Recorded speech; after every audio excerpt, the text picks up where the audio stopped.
Bienvenue sur cette série de 6 podcasts tout au long de l'été qu'on a appelé donc Dans les sabots de Bernadette pour nous mettre en chemin vers le rassemblement que nous allions d'ailleurs ou pas à Lourdes en novembre prochain.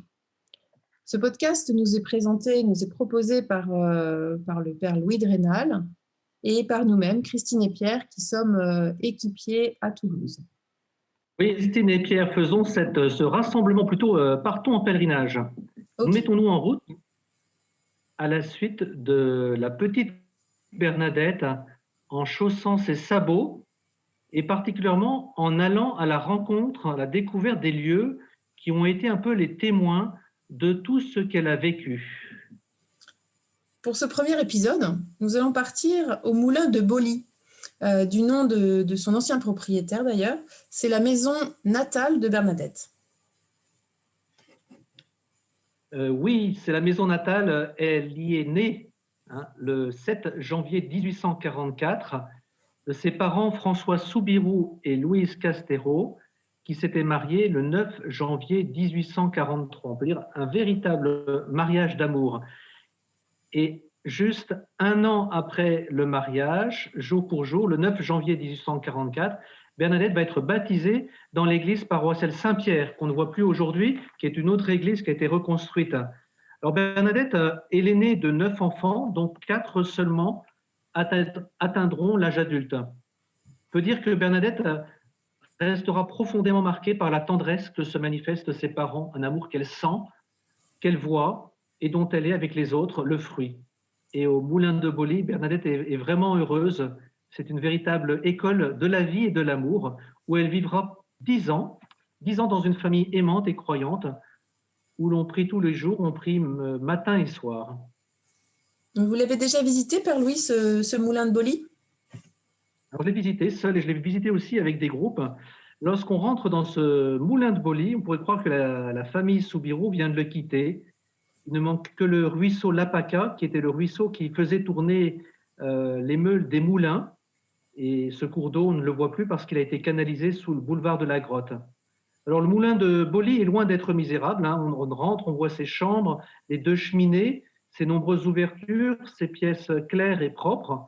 Pour l'époque, c'est une maison relativement confortable. Ok. En fait, au dire de Bernadette, c'est ce que l'on peut lire, en tout cas, c'est vraiment le moulin du bonheur, ce moulin de Boly. Et je pense qu'elle nous livre dans ce lieu une partie de sa vie, une partie importante de sa vie, une partie fondatrice.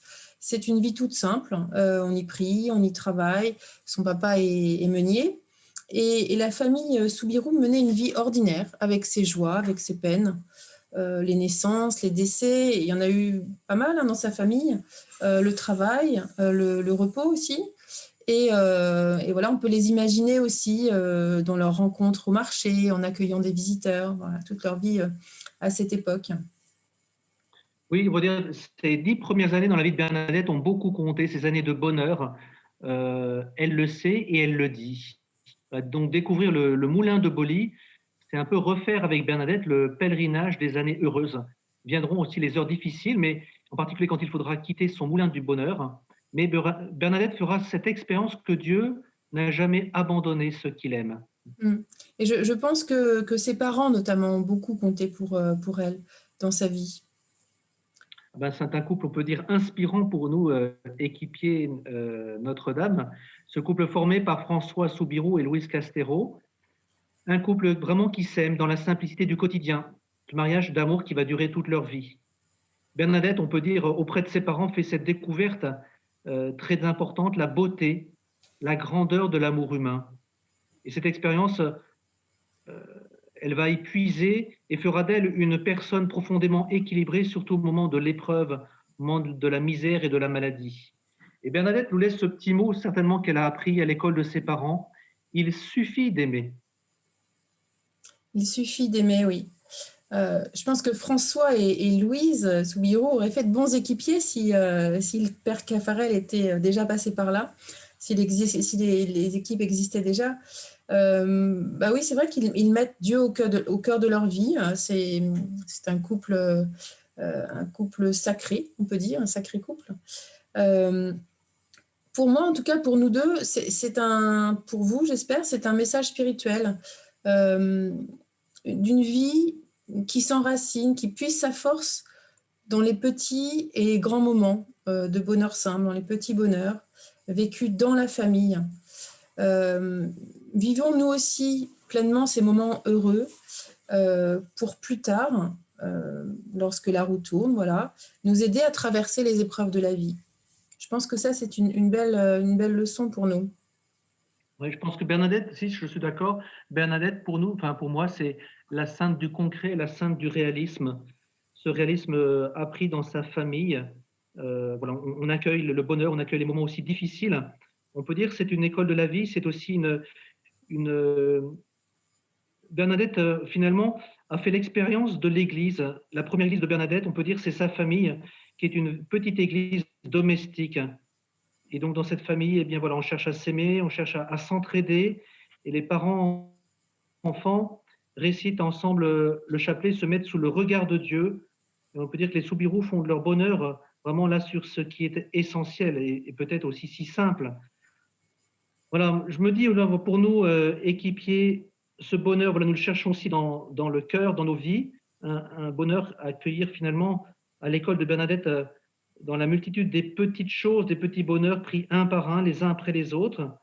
Euh, voilà, il savait puiser la joie dans la banalité apparente du quotidien, il s'appuyait sur le Seigneur. On peut se poser la question, voilà, et nous, hein, où allons-nous chercher ce bonheur? Est-ce que ce banal, cette banalité est pour nous source de joie, source d'action de grâce, à faire remonter à Dieu dans notre prière? Oui, ça me donne un peu l'idée d'une règle de vie qui viendrait alimenter justement cette prière. Ce serait, pourquoi pas, de tenir un carnet de nos pépites, de nos petits bonheurs quotidiens, et puis bah, voilà, les relire, faire mémoire, et faire mémoire bah, pour les porter dans la prière, pour rendre grâce, mais aussi pour s'en souvenir au moment où ça va moins bien. Et ça, il y a toujours des moments où ça va moins bien dans la vie. Donc voilà, ça peut être une idée pour nous toute simple de noter nos petits cailloux blancs, nos moments de bonheur. Et on verra d'ailleurs, en tout cas merci Père Louis pour cet échange. Et puis on verra d'ailleurs dans notre prochain épisode, hein, la prochaine fois nous passerons de la lumière à l'ombre, puisque nous irons dans un lieu qui s'appelle le Cachot, à la rencontre de Bernadette à nouveau, mais dans une autre partie de sa vie. Donc on se dit à bientôt, à dans un mois, Père, pour continuer notre chemin dans les sabots de Bernadette. À bientôt. Merci, à bientôt, bonne route.